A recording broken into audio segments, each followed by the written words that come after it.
Bonjour, merci d'être là dans cette table ronde avec le titre Compétition sportive et machines. Aujourd'hui, nous allons changer un peu le format.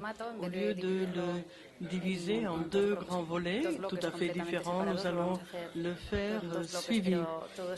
Et comme vous le savez, comme toujours, vous êtes les bienvenus. Vous pouvez poser toutes les questions et avec toutes les personnes qui nous suivent sur Facebook, sur Twitter, sur le site web de la Barcelone World Race, vous pouvez nous envoyer toutes les questions que vous voudrez. Pour les personnes qui sont ici en direct, vous avez des écouteurs sur les tables. Quand il y aura des interventions en français, vous aurez les traductions. Sur le 1, vous aurez l'espagnol. Le 2, le français. Et sur le 3, vous aurez l'anglais. Voilà, je vous laisse avec Victor Lavagnini qui va vous souhaiter la bienvenue. Merci. Merci, Maria.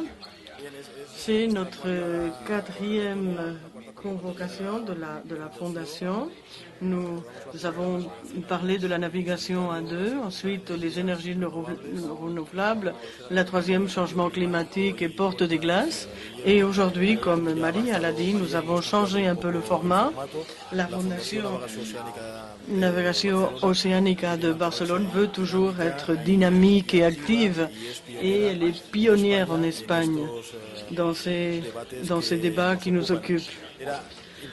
Sur le plan stratégique, il était impossible d'organiser ce panel avant de connaître les résolutions de l'Assemblée de l'IMOCA qui régule le futur de la voile océanique à deux et en solitaire. Il fallait connaître les décisions qu'a prises l'Assemblée à Paris. D'où avec la classe IMOCA, nous avons pu organiser ce colloque aujourd'hui sur le facteur humain, l'évolution de la machine, les types de machines, les cycles des machines, l'équilibre, quelque chose de très important entre l'homme, le skipper, le bateau, le pilote moto, le pilote du sport automobile, le talent du skipper. Donc tous ces équilibres nous permettront d'avoir un exposé qui va nous présenter de façon synthétique et très claire toute la relation historique des données qui représentent l'évolution des bateaux océaniques dans les classes océaniques, des chiffres qui nous donnent une idée de la fiabilité de ces unités. Pour cela, nous avons avec la présence de Santi Serrat, le directeur éditorial de la Fondation Navegation Oceanica, qui va nous expliquer un peu ces données qu'il nous a préparées. Donc, Santi a la parole. Santi Serrat, qui plus tard sera avec Joan Porcar. Et ce sont les journalistes qui vont animer un peu les débats. Donc merci Victor. Bonjour, merci d'être venu. Nous allons faire un petit exposé pour les collègues de la presse du sport automobile qui ne connaissent pas la voile. Nous allons faire un résumé essentiel des classes océaniques, quelle a été leur évolution et quel est leur état d'avancement aujourd'hui. Nous allons expliquer aussi le concept de ce qu'est la box rule. C'est le sujet de l'Assemblée de l'IMOCA. Ce sont les normes qui régissent la classe et les normes de sécurité. Et ensuite, on finira par nous donner davantage d'informations là-dessus. Nous avons ici la box rule, donc de façon très graphique et un peu approximative. Nous avons le concept open, la compétition sans restriction. Et ici, nous avons le concept monotype.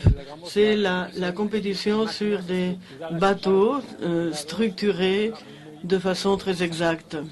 Le concept open, par exemple, il y a les multicoques qui participent au trophée Jules Verne. Ce sont des classes océaniques. Je parle ici de classes océaniques. Cela n'a rien à voir avec la voile inshore ou la voile olympique. Les multicasques du trophée Jules Verne, donc ce sont les tours du monde sans limite. Il y a seulement la force musculaire. Tout est permis, tout design est permis, l'équipage, etc. Ensuite, ici, nous avons à l'autre extrême un nouveau concept.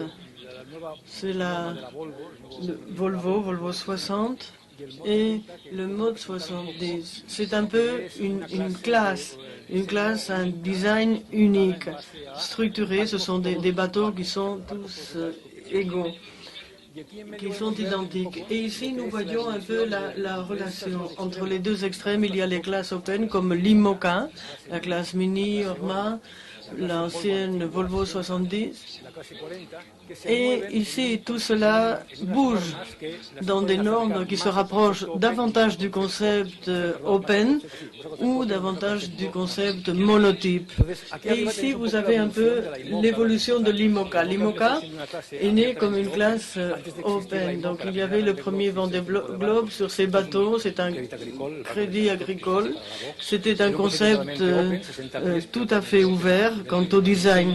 Et l'IMOCA a avancé avec des normes de plus en plus restreintes. Et dernièrement, les bateaux, on pouvait les situer en plein milieu de ce qu'étaient ces classes. Donc ici, ensuite, on va expliquer donc les nouvelles normes. Diapositive suivante. Nous allons commencer un peu de façon sommaire à décrire les bateaux, les monocoques qui existent. One Design, ce sont les monotypes le plus connus et le seul qui existe en classe océanique qui est totalement monotype, c'est le Beneteau, le Figaro. Donc c'est monomarque, il est construit avec un même moule. Et c'est toujours dans le chantier de Beneteau. Ensuite, nous avons le VOR 65 de la classe Volvo. Volvo avait une formule moyenne open et elle a évolué vers une forme close.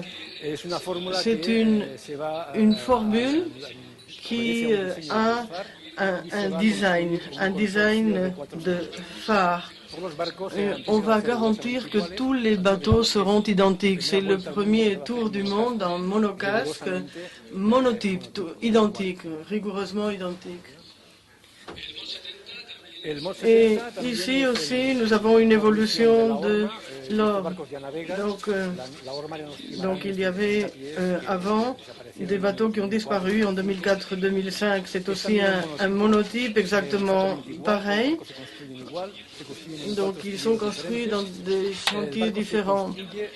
Et chaque pièce est construite dans un chantier différent. Donc ici, c'est des cas technologies, la coque centrale, les poutres par décision, les flotteurs par multiplace et tout ce qui est le gréement, donc par l'orima. Donc ils se partagent la construction du bateau.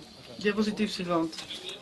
Ensuite, nous avons ici ce que je disais avant, le monotype océan open. Ceux qui participent au Jules Verne, ils ont donc Populaire a battu le record, donc c'est un grand catamaran. Et c'est le concept que l'on disait, c'est un concept, donc on peut voyager, on peut naviguer sur le bateau que l'on veut. Ici, la classe mini, c'est une classe ouverte, c'est une classe qui est la plus open que l'on peut considérer, la classe mini, donc 6 mètres de longueur, 6 mètres et demi, et il y a eu 2 grands développements technologiques pour toute la voile monocoque. Je dirais que la plupart des développements ont été faits sur Mini. On verra cela un peu plus tard.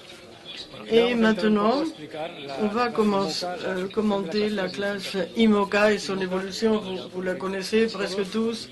18-20 mètres, 60 pieds. Et à partir de là, il y a une box roule pour réguler pour réguler le design. Et ces normes maintenant ont changé. On verra comment elles ont changé avec les explications de Luc. Et on verra comment la Vauxhall est en train de conditionner le design de ce bateau. L'histoire du design, et à partir de maintenant, elle va encore la conditionner davantage. Ici, c'est ce que je vous disais. Vous voyez l'évolution des 60 pieds, IMOCA, et ce n'était pas un bateau IMOCA, mais on voit l'évolution tout au long des années. Comme vous le voyez aussi, la perspective, j'ai essayé toujours de prendre les photos du même angle. Donc ici, les bateaux se sont élargis parce que les matériaux aussi ont évolué. On pouvait faire des structures plus larges et plus plates. Parce qu'avant, les formes plates ont besoin d'être très solides pour pouvoir supporter les tensions qui se produisent. Donc il y avait des matériaux composites, carbone, et de plus en plus, il y a cette forme plate, aplatie. Diapositive suivante. Et les derniers designs, ce sont les poupes. Donc tout est transféré, donc les formes sont devenues beaucoup plus plates. Mais entre 2004 et 2012, il n'y a pas eu de grands changements. La Vauxhall était déjà très restrictive et le design s'est maintenu. L'aspect extérieur du bateau, ici, c'est le jumeau du Veolia. C'est le premier bateau, donc avec les pantots. Ensuite,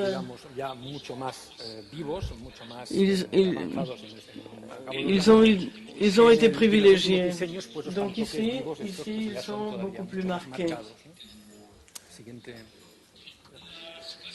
Les classes monotypes. La classe Figaro, ici, a eu des changements. C'est une classe qui, avant, c'était la classe initiale. Donc, c'était le premier Figaro.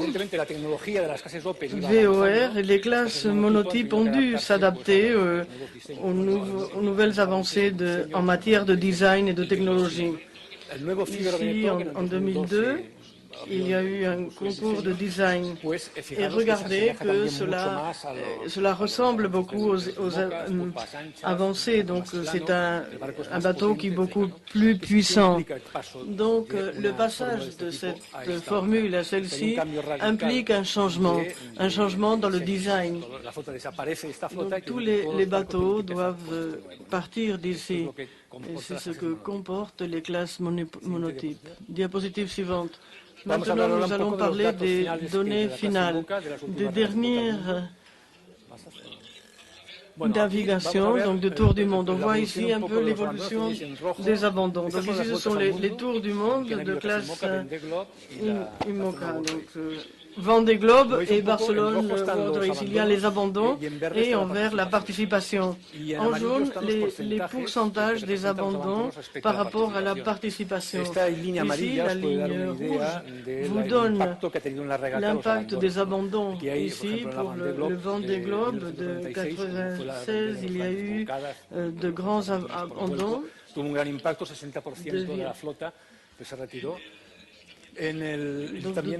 Tous les bateaux qui ont chaviré et aussi il y a eu des dématages. Vous voyez ici la courbe d'abandon qui se maintient plus ou moins stable. Il y avait un pic, mais cela correspond assez au pourcentage. C'est un peu des données qu'il faut avoir. Si on les compare avec la norme que la classe a dictée, on voit différentes évolutions. Diapositive suivante. Ici, nous avons un peu étudié les abandons. Donc d'abord, les chavirements. Il y a eu, en 96, il y en a eu 4, 27% des abandons de la course. C'était la disparition de Jerry Roofs et soudain, il y avait Avant, il n'y en avait pas qui avaient chaviré. Mais là, il y a eu 27% de cas. Et on a dicté de nouvelles normes de stabilité. Comme vous le voyez, cela a eu un grand succès parce que les bateaux n'ont plus chaviré. Il y a eu davantage pour Jean Lecomte, il y a eu une perle et aussi Samso aussi. Ce sont des ruptures de quilles. Mais ce n'est pas un problème de stabilité. Diapositive suivante. Quand il y a eu des problèmes dans le gréement, comme je vous le disais, Vendée Globe ici, 2008, avec 8 dématages et des problèmes de gréement. Donc cela a supposé 27% des abandons. Pour la Barcelone World Race en 2007, 33% ici, c'est un problème de mât. Il y a eu 3 dématages sur 9. Et on voit ici, il y a eu une chute importante. 4 pour la Barcelone World Race à 1 et la tendance semble être à la baisse.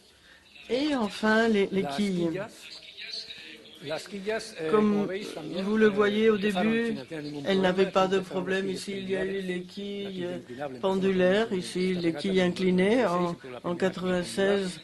Quilles pendulaires, il n'y a eu aucun problème, alors que soudain, il y a eu ces problèmes qui ont représenté une tendance à la hausse dans les pourcentages.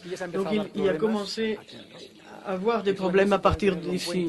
Et c'est important parce que ici, pour le Vendée Globe 2008, il y a eu un pourcentage, 2008, pardon, avec 4 ruptures de quilles. Il y a eu des abandons et Marc Guimont a pu arriver et aussi, Jean-Pierre Dick aussi a pu arriver malgré cette rupture. Et ici, c'est un peu rapide, mais nous avons fait un tour d'horizon de la situation dans laquelle nous sommes.